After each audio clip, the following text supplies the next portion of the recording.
सबको नमस्कार, प्रणाम, सत श्री अकाल। हेलो नमस्कार दोस्तों, दिल्ली के प्रादेशिक समाचार के स्टूडियो में आप सभी का बहुत बहुत स्वागत है। दोस्तों यहाँ पर आपको देखने को मिलेगा दिल्ली से जुड़ी सारी बड़ी खबरें, मुख्य समाचार, ब्रेकिंग न्यूज अपडेट के रूप में, इसलिए वीडियो को शुरू से अंत तक जरूर देखिएगा। दोस्तों वीडियो को प्यारा सा लाइक और चैनल को सब्सक्राइब जरूर कर लीजिएगा ताकि दिल्ली से जुड़ी कोई भी खबरें छूटे ना पाए। चलिए दोस्तों टाइम वेस्ट न करते आगे बढ़ते हैं खबर की ओर। दिल्ली वासियों को जल्द मिल सकती है गर्मी से राहत, मौसम विभाग ने जारी किया ये भविष्यवाणी। चिलचिलाती धूप और गर्मी ने इस वक्त दिल्ली वासियों को जीना मुश्किल कर दिया है। दिल्ली के सफदरजंग इलाके में शनिवार को अधिकतम तापमान दर्ज किया गया। गांव में 47.1 डिग्री सेल्सियस तापमान दर्ज किया गया है। वही स्पोर्ट कॉम्प्लेक्स शनिवार को सबसे गर्म स्टेशन रहा। स्पोर्ट कॉम्प्लेक्स में यूपी के बांदा के बाद देश के दूसरे नंबर पर सार्वजनिक तापमान दर्ज किया गया है। हालांकि मौसम विभाग के मुताबिक दिल्ली वासियों को मंगलवार को लू व गर्मी से राहत मिलने की संभावना है। आईएमडी के मुताबिक दिल्ली में अधिकतम तापमान 43.1 से 47.1 डिग्री सेल्सियस के बीच रहा। पालम में 44.5 डिग्री सेल्सियस, आयनगर में 44.6, मुंगेश्वर में 46 डिग्री तापमान दर्ज हुआ है। स्पोर्ट कॉम्प्लेक्स दिल्ली का एकमात्र ऐसा स्टेशन रहा जहां तापमान 47 डिग्री का आंकड़ा पार कर गया। शनिवार को न्यूनतम तापमान सामान्य से 2 डिग्री अधिक 25.7 डिग्री सेल्सियस रिकॉर्ड किया गया है। वही सापेक्षिक आर्द्रता 44% और 14% के बीच बनी रही। कोरोना को लेकर डॉक्टर्स ने किया अलर्ट, पेट दर्द और दस्त की परेशानी को न करें इग्नोर। देश में एक बार फिर से कोरोना के केस में बढ़ोतरी दर्ज की जा रही है। पिछले 2 महीने से कोरोना के केस में गिरावट दर्ज की जा रही थी, जो अब अचानक बढ़ने लगी हैं। पिछले 24 घंटों में देश में संक्रमण के 3,324 नए मामले सामने आई हैं और वहीं 40 लोगों ने इस वायरस से अपनी जान भी गंवाई है। देश की राजधानी दिल्ली में संक्रमितों का आंकड़ा 1500 के ऊपर बना हुआ है। ऐसे में कोरोना के बढ़ते मामलों के साथ नए मरीजों में कोरोना के नए लक्षण देखे जा रहे हैं। ऐसे में हेल्थ एक्सपर्ट ने लोगों को इन नए लक्षणों के बारे में आगाह किया गया है।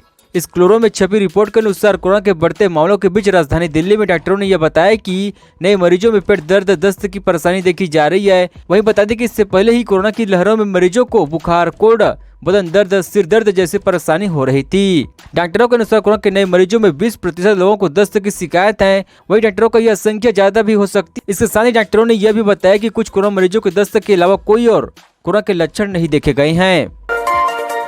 राजधानी दिल्ली में कार चलाने वालों को सिर्फ इस वजह से पिछले महीने हुए थे 3000 का चालान।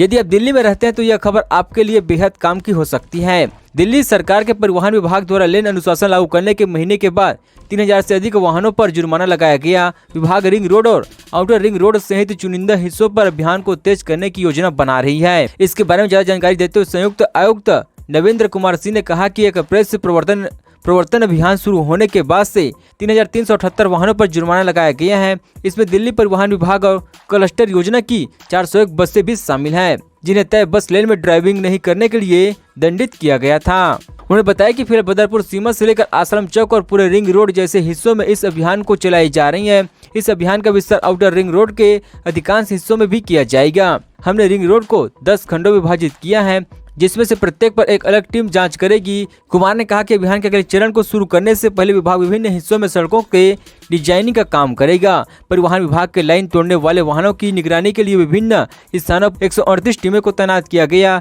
ये टीम अवैध पार्किंग पर भी ध्यान देगी। दिल्ली महिला आयोग ने नॉर्थ एमसीडी के कमिश्नर को जारी किया समन, पिछले 15 सालों के खर्चा का मांगा ब्यौरा। दिल्ली के भलासुआ लैंडफील्ड साइट पर कुछ दिन पहले आग लगी थी, जिसकी वजह से वहां रह रहे लोगों को इससे काफी परेशानी हुई थी। लैंडफील्ड साइट के पास कई घर भी डैमेज हो गए थे, जिससे अब दिल्ली महिला आयोग की प्रमुख स्वाति मालीवाला ने भलासुआ लैंडफील्ड साइट पर लगी आग के लिए उत्तरी दिल्ली नगर निगम के आयुक्त को समन जारी किया है। दिल्ली महिला आयोग ने यह समन जवाबदेही तय करने के लिए जारी किया गया। दरअसल CWD को सूचना मिली थी कि भलासुआ में भयानक आग लगी है, जिसके कारण वहां रह रहे निवासियों को कई समस्याओं का सामना करना पड़ा। आग का जहरीला धुआं लोगों के घरों में घुस रहा है और क्षेत्रों में महिलाओं और बच्चों के साथ सभी निवासियों के स्वास्थ्य को गंभीर रूप से प्रभावित कर रही है।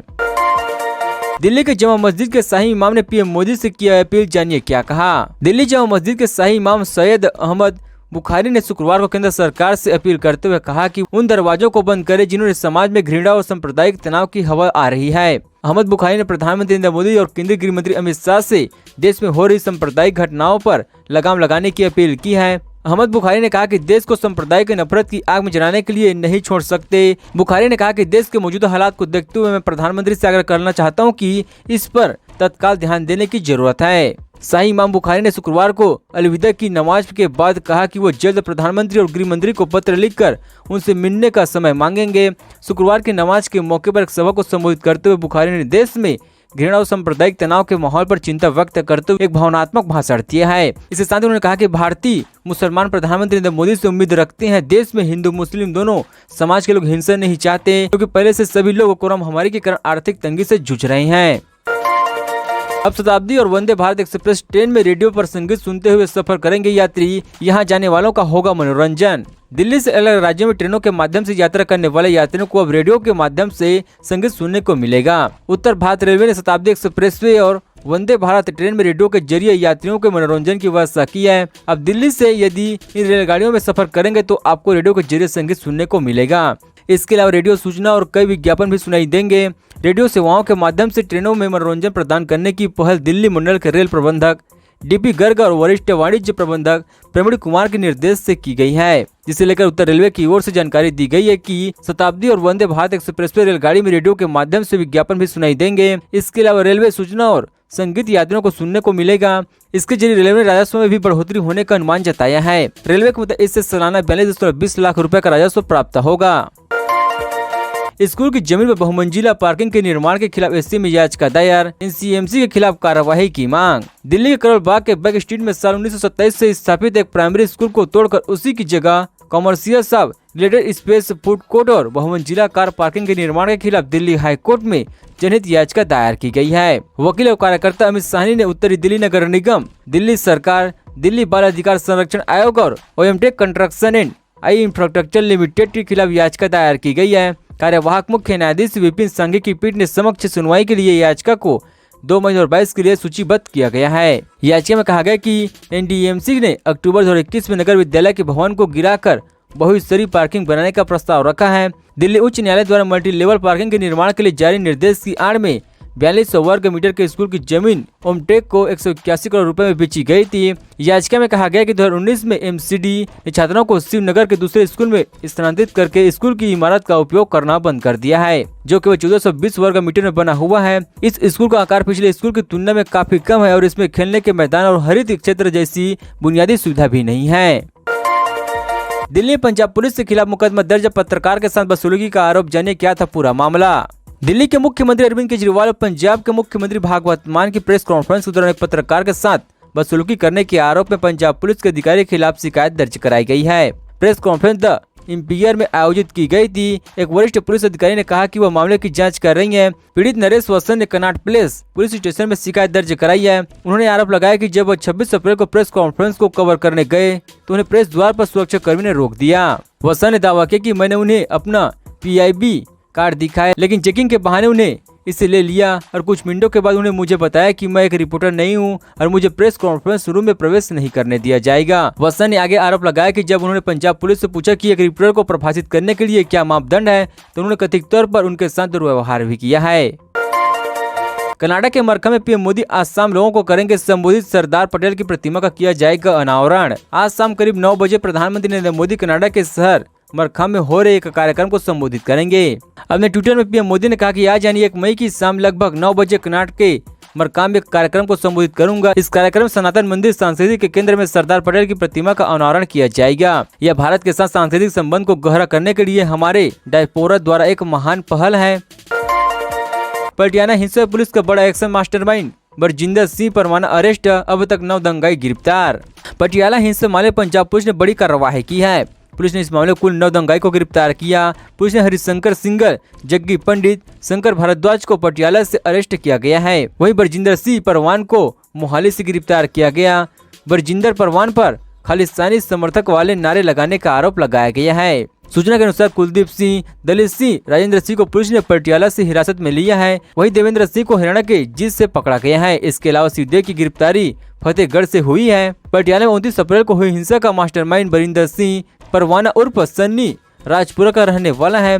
उसकी उम्र 37 साल और कई केसों में नजात भी है। कुछ केसों में वह जमानत पर बाहर है। पुलिस का कहना है कि 2007 में परवाना सिंगापुर घूमने गया था, वहां पर करीब 17 महीने तक रहा। इसके बाद भारत लौट आया और धार्मिक दीवान लगाकर सिक्की का प्रचार करने लगा है। इस दौरान दमदारी टकसाल तथ्य राजपुरा की स्थापना हुई और इसका प्रमुख वह बनाया गया। वह कई बार भड़काऊ भाषण भी दे चुका है। भरूच में केजरीवाल का बीजेपी कांग्रेस पर वार, बोले दिल्ली की तरह बदल देंगे गुजरात का चेहरा।